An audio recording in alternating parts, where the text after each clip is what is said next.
নুৰিছা কিচেনলৈ স্বাগতম। আশা কৰোঁ সকলোৱে ভালে আছে। আজি মোৰ ৰেচিপিটো হ'ল মটৰ আৰু সয়াবিনেৰে পোলাও। আৰু মটৰ আৰু সয়াবিন দি পোলাওটো মই কেনেদৰে বনাইছোঁ আজি আপোনালোকক দেখাই দিম। একদম ইজিকৈ আৰু একেবাৰে কম টাইমত হৈ যায়। আৰু এই পোলাওটো বনাইছোঁ এচাক একেবাৰে এতিয়া গৰমে আছে। এনেদৰে পোলাও বনালে ল'ৰা ছোৱালীক স্কুলত টিফিনো দিয়া যায়, ল'ৰা ছোৱালী ভালকৈ ঘৰৰ পৰা পেট ভৰাই খায়ো যায়।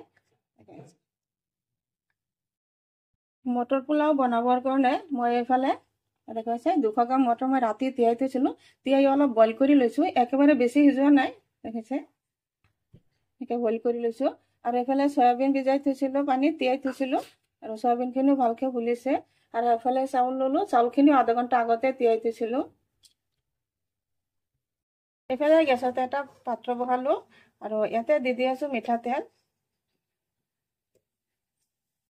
গৰম হৈ গ'ল, তেলত দি দিলোঁ এয়া তেজপাত আৰু ইয়াতে দি আছোঁ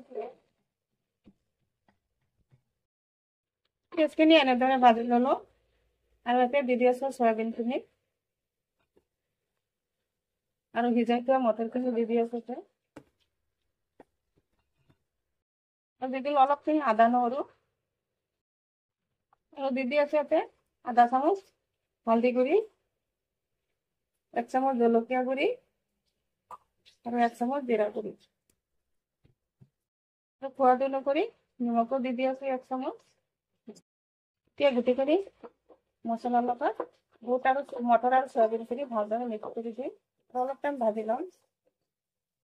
মটৰ আৰু সয়াবিনখিনি ভালদৰে মছলাৰ লগত ধুনীয়াকৈ ভাজি ল'লোঁ আৰু এতিয়া দি আছোঁ ইয়াৰ আগতে দি থোৱা চাউলখিনি।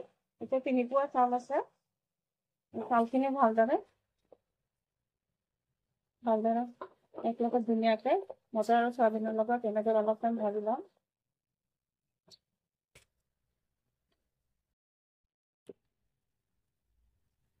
গৰম পানী দিছোঁ,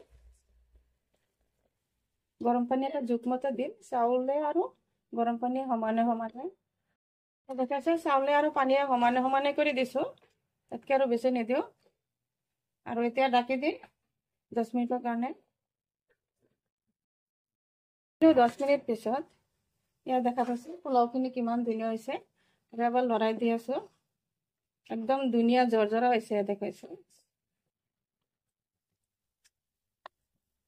ভালদৰে অলপ এনেদৰে ওপৰটো তলত, তলৰটো ওপৰত কৰি দি আছোঁ।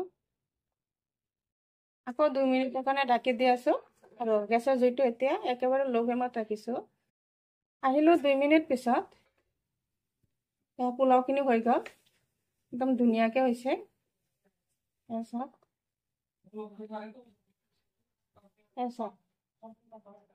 চাউলখিনি ধুনীয়া দাঁতি আছে, কিন্তু আকৌ ফুটিছে চাউলখিনি ধুনীয়া, একদম ধুনীয়া জৰ্জৰা হৈছে। নিশ্চয় মোৰ ভিডিঅ'টো ভাল লাগিছে। যদি ভাল লাগে লাইক শ্বেয়াৰ কমেণ্ট কৰিব। প্লিজ এটা সাবস্ক্ৰাইব কৰি কাষত থকা বেল আইকনটো প্ৰেছ কৰিব।